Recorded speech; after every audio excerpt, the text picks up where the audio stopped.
Morning. So I'm on a roll today, and what I thought I'd do now is just talk about the pace of change in technology, because it's striking to me how quickly things are changing and how much of an impact they're having on people. And I'm thinking about my mother, who's 93, and she gave up her car. She gave up driving about 5 years ago when she was 88.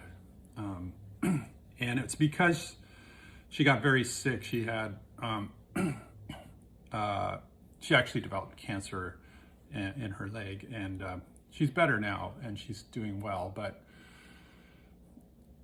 it limited her mobility. She decided to give up her car, and giving up the car was a big change, and had a huge impact on her life. And we were driving. I visit her and take her out for a ride occasionally every couple weeks or so. And last week we were out for a drive, and I stopped for gas, and I paid for it with my credit card.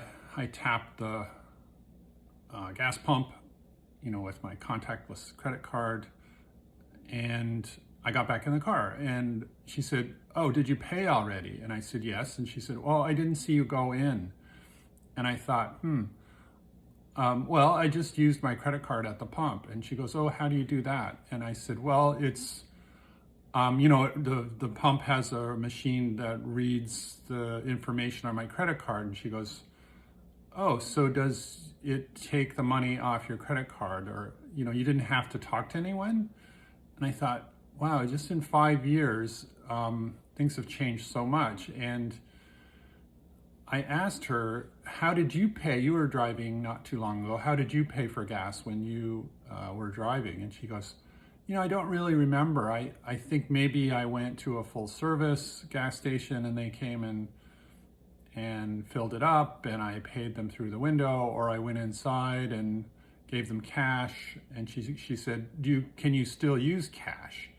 And I thought that was really interesting. And I said, "Well, yeah, you can." And she goes, "Well, do you use cash?" And I said, "Well, I don't really use cash very much anymore, actually. In fact, probably 95% of my transactions are with my debit card or my credit card or online." And that's something that Mom just has no concept of. She doesn't have internet at home. She decided not to do that after Dad died. Dad was quite active with email and keeping up sometimes with the news, I think, using the internet, but Mom didn't really get into it, and she didn't want to be bothered with all the details and technical stuff around having Wi-Fi in the house and having a computer and managing it. And I said, so back to the gas station, I said, "Yeah, it's all connected by the internet. The bank knows that I was at the pump. The bank is able to trace the transaction. It debits my account, and I see it on a monthly statement." And she said, "Oh, yeah, how does that work?" And so that got me thinking that we really do need to explain how that works. So next video.